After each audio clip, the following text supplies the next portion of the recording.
Hey guys, tonight we're putting on the fanciest crown history ever produced and discovering something deeply upsetting.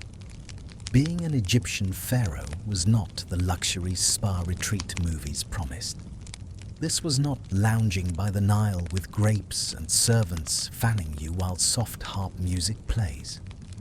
This was stress, sweat, ritual obligations, and the constant awareness that if the sun doesn't rise tomorrow, it's technically your fault. So before we begin ruling the cosmos with divine authority, take a second to like the video and subscribe. But only if you actually enjoy this kind of nonsense. Leave a comment telling me where you're listening from and what time it is for you. It's always late. That's the law of sleep, YouTube. Now dim the lights, turn on a fan or some white noise, get comfortable, and gently prepare to discover why absolute power comes with absolutely no days off. Let's ease into this thought experiment together. Have you ever wondered what it would feel like to be considered a living god, but still have to wake up early? What if every bad harvest, flood, drought, or mildly annoying cloud formation was somehow your personal responsibility? What if your job performance review was conducted by priests, the population, and the universe itself? Would you enjoy wearing 10 pounds of gold jewelry in desert heat? Could you survive a life where you're not allowed to be sick, sad, or even mildly grumpy because gods don't get migraines? And what happens if you mess up? Does the Afterlife Union file a complaint? Well, congratulations. You've just woken up in ancient Egypt. The sun is rising, the Nile is watching, and everyone believes you control both. No pressure. You wake up before sunrise, not because you're productive, but because the entire cosmic order depends on you being conscious. As Pharaoh, you are the human embodiment of Ma'at, balance, harmony, and order, which is a lot to represent when your back hurts and you just want 5 more minutes. Priests are already waiting outside your chamber, whispering respectfully. Because if you oversleep and the sun god Ra gets delayed, this turns into a whole thing. Imagine being blamed for sunrise like it's a meeting you forgot to attend. The room you wake up in is large, quiet, and impressively stone cold. Literally. Stone walls, stone floors, stone furniture. Somewhere, someone decided softness was suspicious. You lie there for a moment, staring at the ceiling, listening to the faint rustle of linen and sandals outside your door. There is no snooze button. There is no pretending to be asleep. Gods do not hit snooze. Gods rise. Eventually, you sit up, and that's when your joints remind you that divinity does not include lumbar support. The ancient world has many marvels, but memory foam is not one of them. You stretch slowly, carefully, because pulling a muscle before breakfast would be deeply undignified for a living god. Somewhere outside, a priest clears his throat in a way that says, gently but firmly, the universe is waiting. The morning ritual begins immediately. You are washed with cool water, scented oils rubbed into your skin, your hair carefully arranged. This is not for comfort. This is maintenance. You are a sacred object with legs. Every movement is observed, every gesture interpreted. If you wince because the water is cold, someone will later debate whether the Nile is displeased. As the sky begins to lighten, the pressure increases. The sun is supposed to rise soon, and everyone is very invested in this going according to plan. You stand, wrapped in linen, while priests chant softly. Their voices echo off stone, calm and steady, like a guided meditation where the consequence of failure is cosmic collapse. You're not actually making the sun rise, of course, But no one here finds that distinction comforting. Outside, Egypt is holding its breath. Farmers, laborers, servants, all of them trust that you, personally, have things under control. This is not metaphorical trust. They genuinely believe your continued competence is the reason reality keeps functioning. No pressure. Just several million people emotionally invested in your circadian rhythm. As Ra finally appears on the horizon, light spilling across the land, there's a collective silent sigh of relief. Good job. You did it. Another successful sunrise. No one applauds because this is considered the bare minimum. The priests exchange satisfied glances, mentally checking off existence continues on their daily list. Now comes the part where you pretend this was effortless. You walk calmly, serenely, like someone who absolutely did not wake up confused, stiff, and mildly annoyed. Your face must project eternal confidence. You are not allowed to look tired. You are not allowed to look human. Somewhere deep inside, you think about how nice it would be to drink something warm and bitter, preferably alone, in silence. Instead, you move on to the next obligation. There will be ceremonies, offerings, decisions, and responsibilities stacked neatly on top of each other like an endless to-do list carved into stone. This is just the beginning of the day. You survived waking up as a god. Congratulations. The universe is still intact. And somehow, you haven't even had breakfast yet.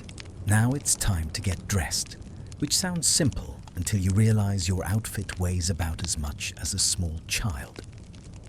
Gold collars, ceremonial crowns, amulets, linen layers, each piece symbolizing divine authority, protection, or cosmic legitimacy. It's like wearing your entire LinkedIn profile at once, in desert heat, while standing still so no one thinks the God King is sweaty. Comfort was not consulted. You begin by standing perfectly still because dressing a pharaoh is not a solo activity. Several attendants move around you with quiet efficiency, lifting, draping, fastening, and adjusting. You are less a person and more a sacred display stand. Arms slightly out, chin up. Try not to blink too much. Blinking looks human. First comes the linen. Thin, white, and technically breathable, which sounds promising until you realize it's layered. And layered again. The linen is crisp, freshly washed, and carefully folded because wrinkles are a moral failing when you represent cosmic order. If a corner hangs wrong, someone will absolutely assume chaos is creeping back into the universe.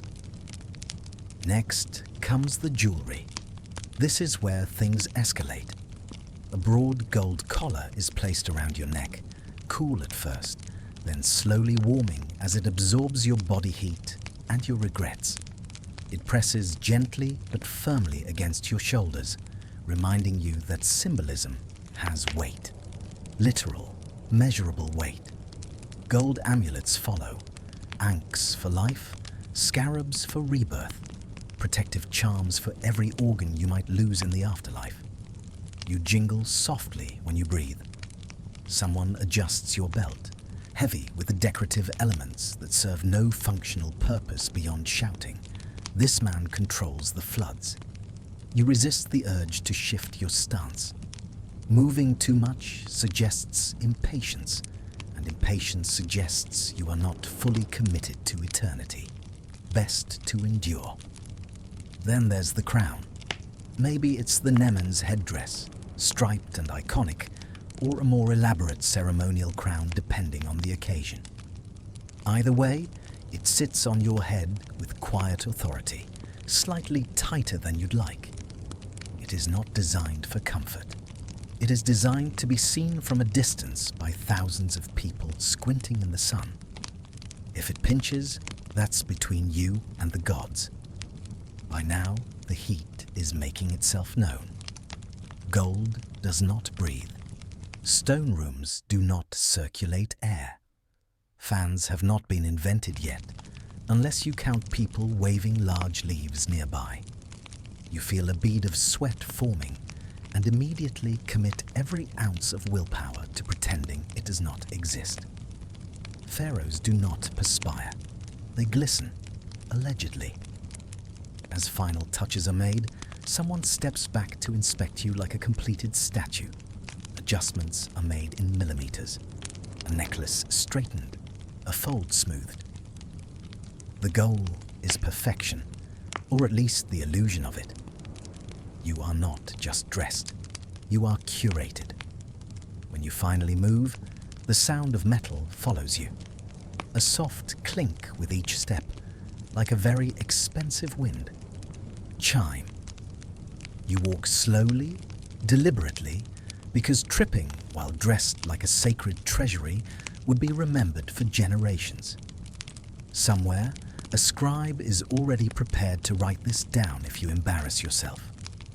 And through all of this, no one asks how you feel. Not because they're rude, but because it doesn't matter. You are Ma'at in human form. Balance does not complain about chafing. Harmony does not ask for lighter accessories. Order does not request breathable fabrics. Fully dressed, you look powerful, divine, untouchable. Inside, you are a warm, slightly itchy human being, wondering how long until you can sit down. But you straighten your shoulders anyway. The walking jewelry store is open for business. Let's talk about breakfast. You're eating bread, dates, beer, maybe some honey, all carefully prepared and offered first to the gods before it reaches you. This means your meal is technically a religious ceremony and a snack at the same time. The beer is thick, warm, and nutritious, which is a polite historical way of saying it's basically liquid bread. You chew slowly, thoughtfully, knowing your digestion is now a matter of state importance. Breakfast does not begin when you're hungry. Breakfast begins when the gods are satisfied. The food is laid out on low tables, arranged with care, symmetry, and just enough incense smoke to remind you this is sacred, not casual. Priests murmur prayers while gesturing toward the offerings, because the gods must eat first, or at least symbolically eat first. No one is entirely clear how divine digestion works, but no one is interested in testing it. You sit upright, posture immaculate, hands steady. Eating too quickly would suggest impatience. Eating too slowly might suggest displeasure. Either one could be interpreted as a sign, and signs are how rumors start. So you chew at a dignified medium pace, like someone who has practiced being watched their entire life. Which you have. The bread is coarse and dense, made from emmer wheat, and it does not forgive weak jaws. Every bite is a small workout. Sometimes there's grit from the grinding stones, adding a gentle crunch that no one asked for. You smile calmly while chewing, because the pharaoh does not wince at surprise textures. You swallow carefully, aware that choking during breakfast would be extremely inconvenient for everyone involved. The dates are sweet, sticky, and welcome, though they cling to your fingers in a way that suggests commitment. Honey is a luxury, thick and rich, used sparingly.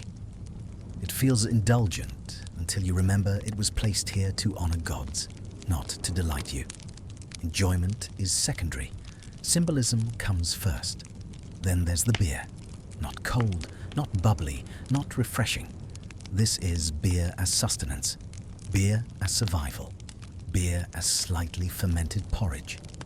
You lift the cup, heavy and clay, and take a slow sip. It fills you instantly, settling in your stomach like it plans to stay a while. You nod approvingly, because complaining about the beer would be like complaining about agriculture itself. As you eat, attendants stand nearby, silent and alert. They watch for any sign. Did you frown at the bread, hesitate before drinking, pause too long? Somewhere, someone is already connecting dots between your facial expression and the next Nile flood. This is not a relaxed brunch. You're also aware that what you eat today reflects prosperity. A good breakfast suggests divine favor. A sparse one suggests questions. So the table is generous, even if your appetite isn't. You take another bite because stability depends on appearances. Halfway through, you realize how absurd this is. You are technically a god, eating food that gods symbolically ate first, while humans watch to see how the universe feels about it. And yet, your stomach behaves exactly like a human stomach. It gurgles, it reacts, it quietly judges your choices. Digestive regret is a private matter, but privacy is rare. You maintain composure as the beer settles heavily, as the bread expands with determination. You sit there, serene, while internally making notes about pacing yourself tomorrow. When the meal concludes, the remaining food is redistributed, sometimes to priests, sometimes to servants. Nothing is wasted. Even the crumbs have purpose. You rise slowly, carefully, because standing up too fast after sacred beer is not wise. Breakfast is complete. The gods are honored. The people are reassured. Your stomach is full, your schedule is packed, and the day is officially underway. You have eaten like a god. Now you just have to survive the consequences. After breakfast, it's time to govern. There are disputes over land, grain storage, irrigation canals, and taxes, all brought to you because you are both king and divine referee. You don't have advisors suggesting options. You have priests explaining what the gods already decided. Imagine running a country where every meeting ends with the universe demands this. You nod calmly while internally wondering if anyone has ever tried delegating divinity. You take your seat on a low throne, carefully arranged to look impressive without being comfortable. Comfort suggests indulgence, and indulgence suggests decay. Around you, scribes unroll papyrus scrolls, their fingers stained with ink and responsibility. This is your version of an inbox, except it's made of reeds and expectations. The first issue arrives immediately. A dispute between two farmers over a boundary marker that may or may not have moved during the last flood. Both sides swear they're right. Both sides are staring at you like you personally dragged the stone overnight. You listen patiently, because patience is part of your job description. Eventually, a priest steps forward and explains which interpretation best aligns with Ma'at. Balance restored. Someone leaves unhappy. This is considered success. Next comes grain. There is always grain. How much is stored, how much was lost, how much should be distributed, and whether the gods are pleased with the current numbers. You approve shipments, reassign labor, and nod thoughtfully at calculations scratched into papyrus. There are no graphs. There are no projections. There is only math, memory, and faith that nothing catches fire. Then irrigation. Canals must be maintained, dredged, redirected. Water is life, and life is political. A village downstream complains they're receiving less water. A village upstream insists they need it more. You listen, stone-faced, while imagining what it would be like to just not be in charge of water for even a day. Taxes follow. Taxes in grain, taxes in labor, taxes in goods. No coins yet, just obligations. People bow deeply while explaining why this year was especially hard. You understand, every year is especially hard. But temples need supplies, workers need feeding, monuments need building. You authorize collections with a calm hand because appearing conflicted might suggest doubt. Doubt is contagious. Throughout all of this, priests hover nearby, ready to interpret omens. A bird flew the wrong direction, a cloud lingered too long. Someone sneezed during testimony, notes are taken, adjustments are made. Your decisions are never just administrative, they are cosmological. You cannot say, let's revisit this next quarter. Time moves differently when eternity is involved. Every choice is final, symbolic, and potentially carved into stone. Literally. Somewhere, artisans are already preparing inscriptions about how wisely you ruled today. As the hours pass, you remain composed. Your posture does not slump. Your face does not betray boredom. You are a living interface between humans and the divine, like a customer service representative for reality itself. People come to you with problems. You send them back with answers they may not like, but must accept. Eventually, the petitions slow. Scrolls are rolled back up.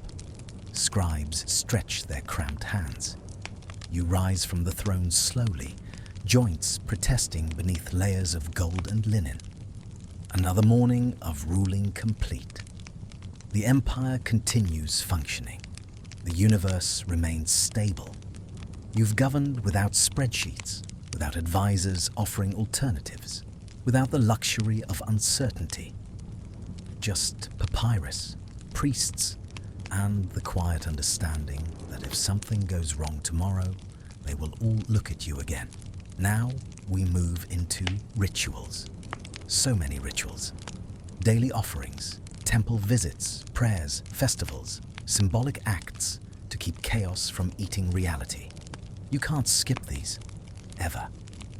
Being tired is not an excuse when the fate of existence is on the line. It's like being told if you don't light this candle correctly, reality might glitch. No pressure, just eternity. Your schedule at this point is no longer measured in hours. It's measured in obligations. The moment one ritual ends, another quietly waits its turn, like an endless queue that never shortens. You move from chamber to courtyard to temple, guided by priests who have memorized every step, every word, every gesture required to keep the universe politely intact. The first stop, it's the temple. Massive stone columns loom overhead, cool and shadowed, smelling faintly of incense and old prayers. You walk slowly, deliberately, because rushing would imply panic, and panic would imply chaos. You are here to reassure the gods that everything is under control, even if you personally feel like you've been awake for 3 lifetimes already. Offerings are presented. Food, flowers, small statues, precious objects. You stand before the altar, lifting your hands in prescribed motions, speaking words that have been spoken for generations. You do not improvise. Improvisation is for people who are not responsible for the stability of reality. One wrong phrase, one missed gesture, and someone will later wonder if that's why the crops failed. Priests chant softly behind you, their voices echoing through stone corridors. The rhythm is soothing, almost hypnotic, which is helpful because you will be standing here for a while. Knees locked, shoulders squared, gold jewelry warming steadily in the heat. You focus on breathing slowly, evenly, because gods are not supposed to fidget. Next comes another ritual, and then another. Lighting lamps, pouring libations, presenting offerings to different deities for different aspects of existence. Floods, fertility, protection, order, the afterlife, the general concept of not everything falling apart. Each god has preferences. Each god has a schedule, and you are expected to remember all of it. Sometimes there are festivals. These are louder, longer, and involve processions through the city.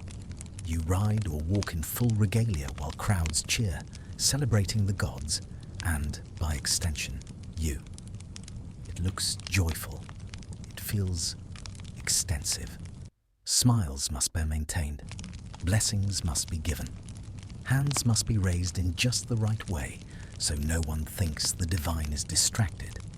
At no point do you get to say, "I'll do this later." Rituals happen when they happen. The sun does not wait. The Nile does not check your calendar. You perform ceremonies during heat, during fatigue, during moments when all you want is to sit somewhere quiet and not represent cosmic balance for 5 minutes. Even small actions are loaded with meaning. Washing your hands is purification. Sitting is symbolic. Standing is symbolic. Turning to the left instead of the right might accidentally reference the wrong myth. You are constantly aware that your body is not just a body. It's a tool. As the day wears on, the rituals blur together. Incense smoke curls lazily through the air. Your feet ache. Your voice grows hoarse from recitation. Still, you continue. Because this is the job. This is what keeps chaos politely outside the door. When the final ritual of this stretch ends, there is no applause. There is only quiet satisfaction. The gods have been honored. The balance maintained. Existence continues for another cycle. You take a slow breath. Another ritual completed. Only several thousand more to go, spread across the rest of your life and, apparently, your afterlife too. Eventually, you appear before the people, standing tall and serene, while everyone stares at you like you're a miracle with legs. You cannot look confused. You cannot look bored. You definitely cannot look human. Your job is to project eternal confidence while hoping no one notices your foot falling asleep under the ceremonial sandals. This is customer service, but the customers think you control the floods. You step into the open space slowly because rushing suggests urgency, and urgency suggests something is wrong with the universe. The sun is high now, bright and unforgiving, reflecting off golden stone and thousands of expectant faces. The crowd falls quiet in that soft collective way people do when they believe something holy is nearby, which, unfortunately for your calves, is you. Everyone is watching how you stand, how you breathe, how you blink. Your face is calm, carefully neutral, the expression of someone who absolutely knows what they're doing. Inside, you're performing advanced calculations about how long a human leg can remain locked before it collapses. Petitions begin. People approach in orderly lines, bowing deeply, sometimes pressing their foreheads to the ground. They ask for blessings, justice, mercy, rain, protection, a good harvest, a healthy child, fewer crocodiles. You listen, nodding slowly, offering words that are comforting but vague enough to cover several outcomes. You are not making promises. You are managing expectations. Your hands move in practiced gestures, raised palms, gentle motions, symbolic touches. Each one has meaning. Each one is interpreted. Somewhere, someone will later say, "Did you see how the Pharaoh held his hand?" That means the gods are pleased. You hope they're right. Children stare at you openly, unbothered by protocol. To them, you are less a ruler and more a story that learned how to walk. You resist the urge to smile too broadly. Excessive warmth could be misread. divine warmth must be measured. As time passes, the heat settles in. The gold collar presses heavier against your shoulders. Sweat threatens, and you wage a silent, heroic battle against it. A single, visible drop could undermine everything. Pharaohs do not sweat. Pharaohs glow, allegedly. You shift your weight slightly, carefully, slowly, in a way that looks intentional. Nothing must appear accidental. Accident implies chance. Chance implies chaos. Chaos is not your brand. There are moments when applause breaks out, or chanting, or cheers. You acknowledge it with a slight nod, a calm gaze sweeping the crowd. This is the face that will be carved into stone. You are aware of that. Every time you lift your chin, some future sculptor is paying attention. Occasionally, something unexpected happens. A shout, a sob, a sudden plea.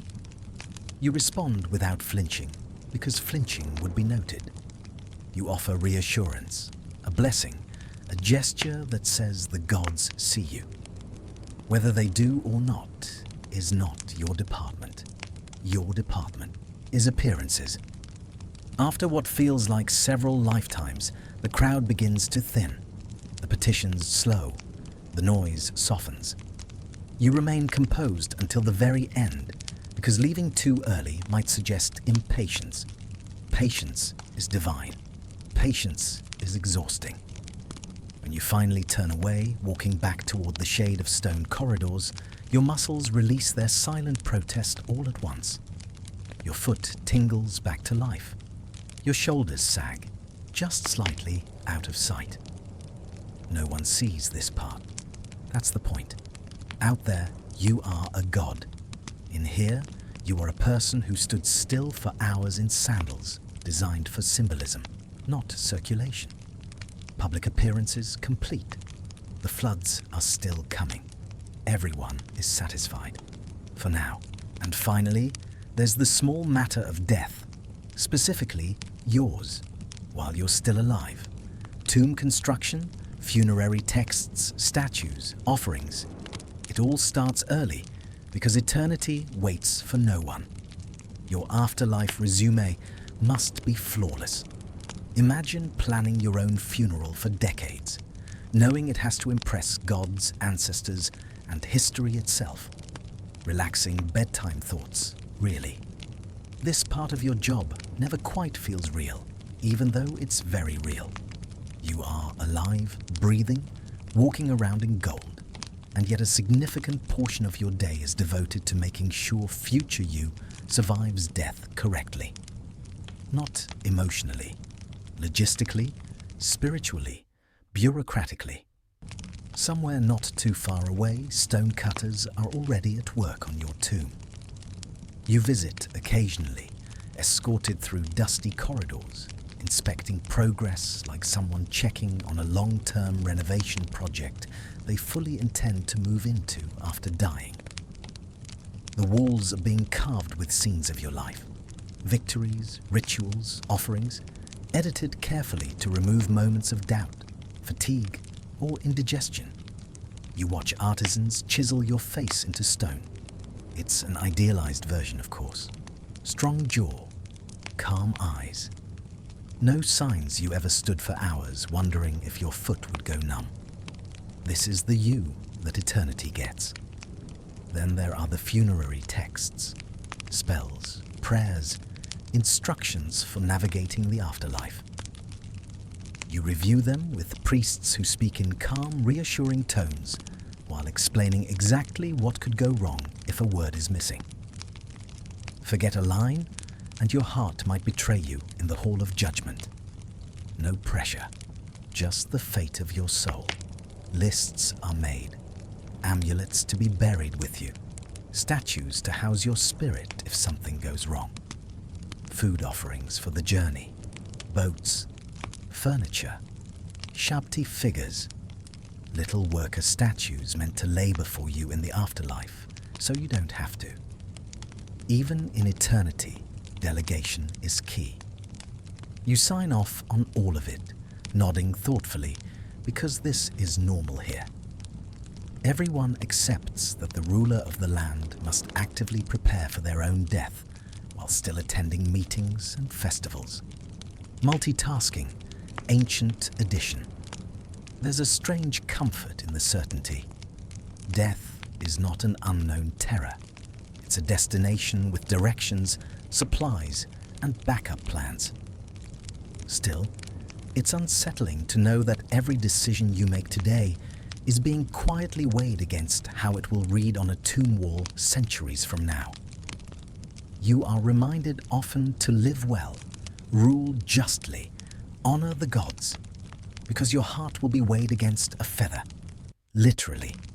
The feather of Ma'at. Balance again. Always balance. Even death is performance-based. As the sun lowers and the day finally begins to soften, these thoughts linger. You are powerful. You are divine.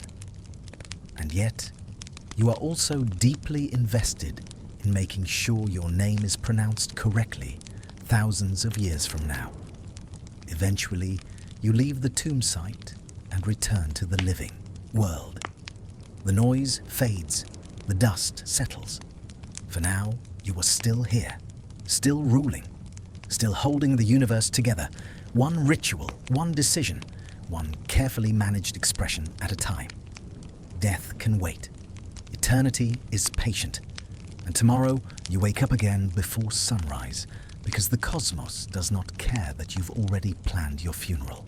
So tonight, as this long day in ancient Egypt finally fades into darkness, you can let the weight of gold crowns, rituals, and cosmic responsibility gently drift away.